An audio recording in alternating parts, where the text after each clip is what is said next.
नमस्कार, मेरा नाम है विनीत त्रिपाठी और नव भारत टाइम्स देख रहे हैं। लोकसभा चुनाव 2024 का महाआयोजन अब खत्म होने के दौर में है।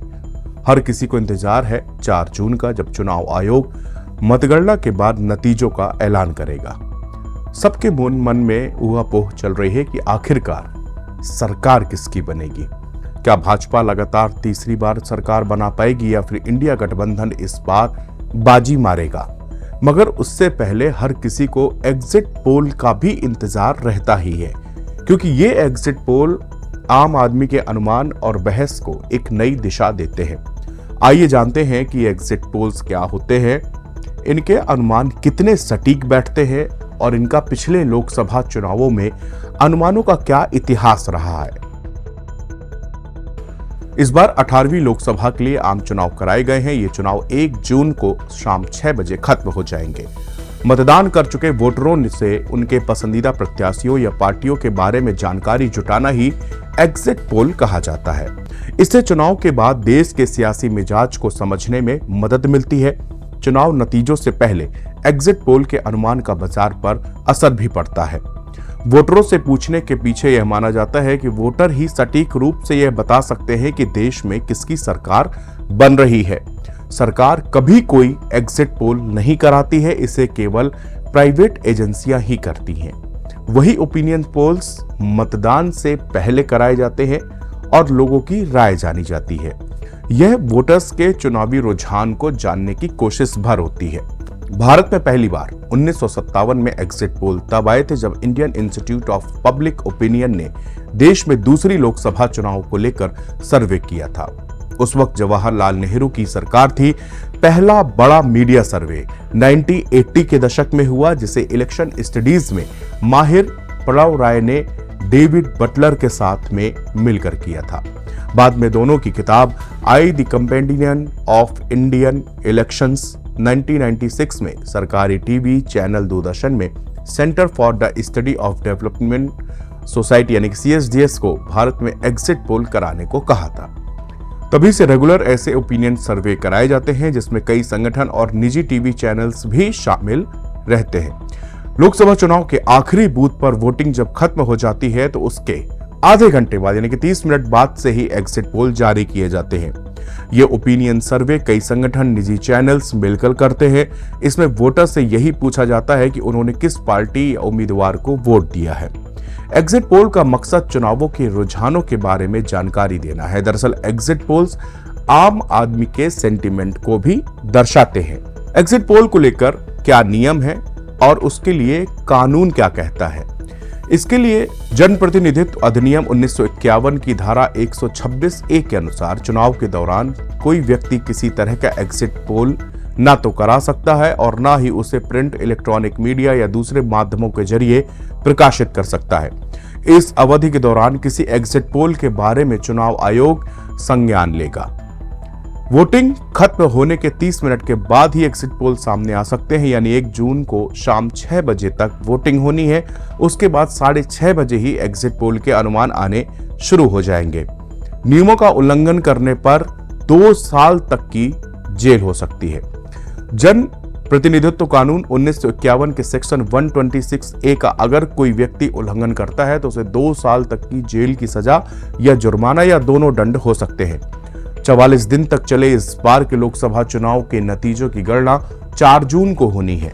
CSDS के संजय कुमार के अनुसार 1957 में ही एग्जिट पोल में लगातार सुधार किए जा रहे हैं। सैंपल के आकार भी काफी बढ़ा दिए गए हैं। नेशनल लेवल पर करीब 30,000 तक सैंपल जुटाए जाते हैं, यानी वोटरों से पूछा जाता है कि उन्होंने किसे वोट किया है। हर पोलिंग ग्रुप्स के लिए कोई एक पोलिंग स्ट्रेटेजी नहीं अपनाई जाती है। हर पोलिंग स्टेशन के नमूने या तरीके अलग अलग हो सकते हैं। CSDS के संजय कुमार कहते हैं कि हाल के वर्षों में एग्जिट पोल्स की लोकप्रियता काफी बढ़ी है। CSDS की रिपोर्ट के मुताबिक 1998 के बाद जो लोकसभा चुनाव के बाद कराए गए एग्जिट पोल अनुमान तकरीबन सटीक रहे थे। वहीं 1999 के चुनाव में यह जरूरत से ज्यादा अनुमान रहा था। किसी ने भी चुनाव में भाजपा की जीत को लेकर अनुमान नहीं लगाया था, मगर नतीजे आने के बाद केंद्र में भाजपा की अगुवाई में NDA गठबंधन की सरकार बनी थी। 2004 में एग्जिट पोल को ही लोगों ने एग्जिट कर दिया था। संजय कुमार आगे बताते हैं कि लोकसभा चुनाव 2004 के नतीजों ने सभी चुनावी पंडितों को चौंका दिया था। CSDS की रिपोर्ट के मुताबिक कांग्रेस की अगुवाई वाले गठबंधन को उस समय पूरी तरह से कमतर बताया गया था। उस वक्त कहा गया था कि भाजपा की अगुवाई वाला गठबंधन यानी कि NDA सत्ता में वापसी कर रहा है। हालांकि चुनावी नतीजों के बाद कांग्रेस ने सरकार बनाई थी। 2004 का चुनाव ऐसा था जिसने एग्जिट पोल को ही हर तरीके से नकार दिया था। 2009 में भी कामयाब नहीं रहा था एग्जिट पोल। लोकसभा चुनाव 2009 के नतीजों से पहले सभी एग्जिट पोल कांग्रेस की सरकार नहीं बनवा रहे थे। जब नतीजे आए तो एग्जिट पोल मुंह के बल गिर पड़े। कांग्रेस की अगुवाई वाले यूपीए गठबंधन ने फिर सरकार बनाई। यूपीए को चुनाव में 2004 के 2022 सीटों के मुकाबले 2009 में 262 सीटें मिली थीं। 2014 में भी अनुमान से ज्यादा भाजपा को सीटें मिली थीं। 2014 के लोकसभा चुनाव में चुनावी पंडितों ने एनडीए को 257 से लेकर 340 सीट जीतने का अनुमान लगाया था, मगर एनडीए ने सबको चौंकाते हुए 336 सीटें जीती थी। कुछ एग्जिट पोल्स में कांग्रेस की सरकार बनती दिख रही थी, मगर उस बार देश की सबसे पुरानी पार्टी महज 44 सीटों पर ही सिमटकर रह गई थी। 2019 में भी चुनावी पंडितों का गढ़ डगमगा गया था। लोकसभा चुनाव 2019 में भी चुनावी पंडित सटीक आकलन करने में नाकाम रहे। ज्यादातर एग्जिट पोल्स ने एनडीए को करीब 285 सीटें मिलने का अनुमान लगाया था, मगर जब नतीजे आए तो ये अनुमान से कहीं आगे निकल कर आया। एनडीए को 353 सीटों पर जीत हासिल हुई। भाजपा ने अकेले 303 सीटें जीत ली थी, वहीं कांग्रेस को 52 सीटें ही मिली थी। 5 बार का इतिहास एग्जिट पोल्स के लिए ठीक नहीं रहा। 1999 से लेकर 2019 तक 5 लोकसभा चुनावों में एग्जिट पोल सटीक तो नहीं रहे। एक्सपर्ट्स ये तर्क देते हैं कि वोट डालने के बाद भी मतदाता अपना वोट जल्दी किसी को बताना नहीं चाहते और वो गोलमोल जवाब देते हैं। कुछ वोटर्स तो जानबूझकर गलत जवाब देते हैं। इसके अलावा मतदाताओं पर स्थानीय नेताओं का भी दबाव बना रहता है, जिससे कि वो सही जानकारी देने से बचते हैं। ऐसा इसलिए करते हैं क्योंकि लोकल एरिया में कई बार लोगों को आपसी दुश्मनी का खतरा रहता है और उनको ये डर बना रहता है कि अगर उन्होंने सर्वे वाली टीम को बता दिया तो हो सकता है अगर वो पार्टी नहीं जीतती है तो उसके या जीतती है तो उसके लिए आपसी दुश्मनी का माहौल बन जाएगा। आज शाम को 6:30 बजे नवभारत टाइम्स के साथ भी आप एग्जिट पोल देख पाएंगे।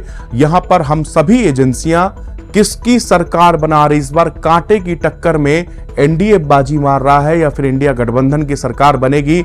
आज शाम आप नवभारत टाइम्स के साथ जुड़ना मत भूलिएगा। यहां पर हम आपको एग्जिट पोल के जितनी भी एजेंसियां हैं वो किसको कितनी सीटों का आकलन लगा रहे हैं वो हम आपको सभी लाइव यहां पर जानकारी देंगे।